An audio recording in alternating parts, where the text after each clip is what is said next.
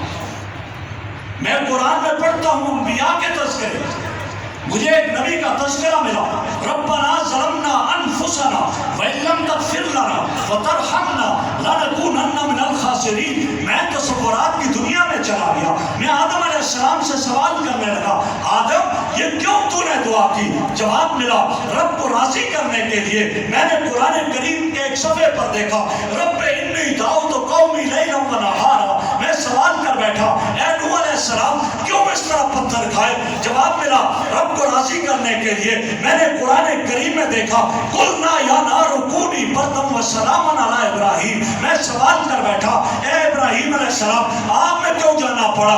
جواب ملا رب کو راضی کرنے کے لیے۔ میں نے قرآن میں پڑھا یا بنیا انی ارا فی المنام انی اذبحک فانظر ماذا تری، میں نے سوال کر دیا تصورات کی دنیا میں اے حضرت ابراہیم علیہ السلام ایک بیٹا اللہ سے مانگا، بڑھاپے میں ملا، چھری کیوں گردن پہ چلا دی؟ جواب ملا رب کو راضی کرنے کے لیے۔ میں نے قرآن میں پڑھا یا بطفال ما تؤمر ستجدنی انشاءاللہ من الصابرین، میں سوال کر بیٹھا اے اسماعیل علیہ السلام کیوں آپ نے اس طرح سر جھکا دیا؟ جواب ملا رب کو راضی کرنے کے لیے۔ میں نے دیکھا حضرت زکریا کو آرے سے درخت کر دیا، سوال کیا ایسا کیوں؟ جواب ملا رب کو راضی کرنے کے لیے۔ میں نے دیکھا لا الہ الا انت سبحانک انی کنت من الظالمین، میں سوال کر بیٹھا تصورات کی دنیا میں۔ میں نے سوال کیا اے یونس علیہ السلام کیوں اتنی آہوزاری؟ جواب ملا رب کو راضی کرنے کے لیے۔ انبیاء رسول کے بعد میں صحابہ اہل بیت کے در پہ گیا، میں نے دیکھا ابو بکر صدیق کا لباس اتر گیا، ٹاٹ کا لباس پہن لیا، کانٹوں کے بٹن لگ گئے، سارا مال اکٹھا کر کے آقا کے قدموں میں نچھاور کر دیا۔ میں نے سوال کیا اے ابو بکر ایسا کیوں؟ جواب ملا رب کو راضی کرنے کے لیے۔ میں نے دیکھا حضرت عمر رضی اللہ عنہ خطبہ دیتے ہیں اور 14 پیبند کرتے پہ لگے ہوئے ہیں، لیٹتے ہیں، اینٹ کا تکیہ بنا لیتے ہیں اور جا رہے ہیں بیت المقدس کو فتح کرنے کے لیے۔ جب بیت المقدس میں داخل ہوتے ہیں غلام سوار ہے اور خود مہار پکڑے جا رہے ہیں، عمر ایسا کیوں؟ جواب ملا رب کو راضی کرنے کے لیے۔ میں حضرت علی کرم اللہ وجہہ کے در پہ گیا، اے علی رضی اللہ تعالیٰ عنہ آپ کے سجدے بڑے مشہور ہیں، کیوں؟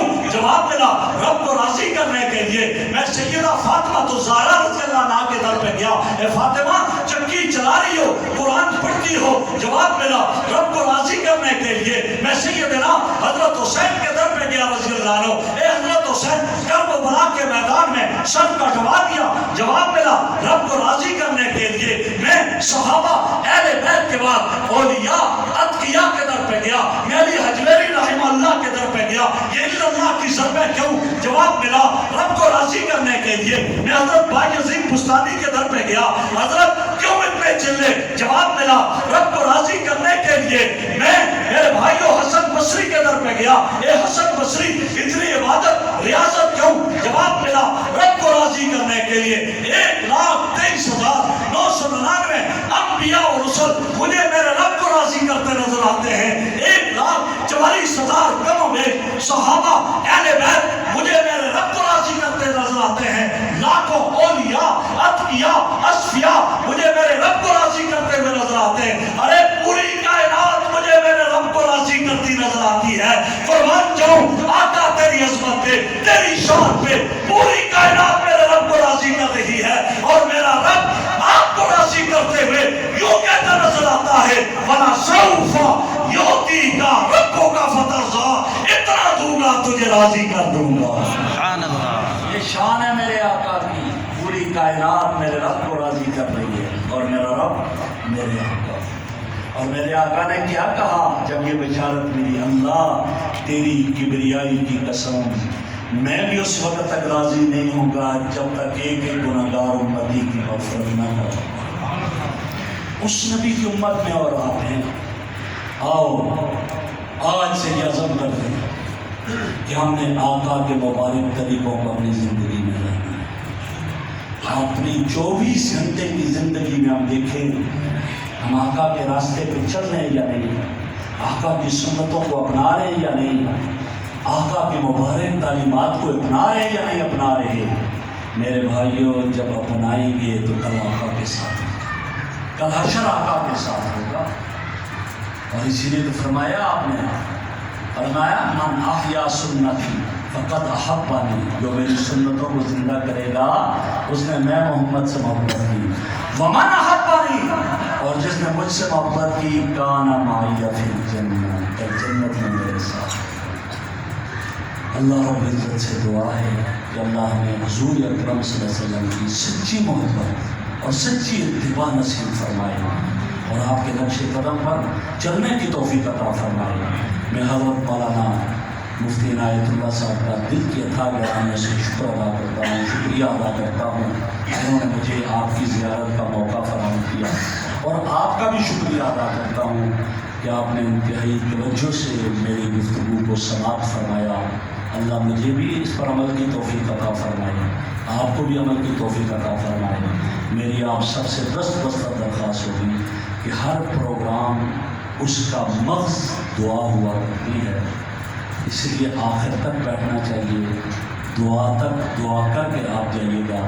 میں اجازت چاہوں گا چونکہ مجھے صبح سفر بھی کرنا ہے، اس لیے میں اجازت چاہوں گا۔ وآخر دعوانا ان الحمد للہ۔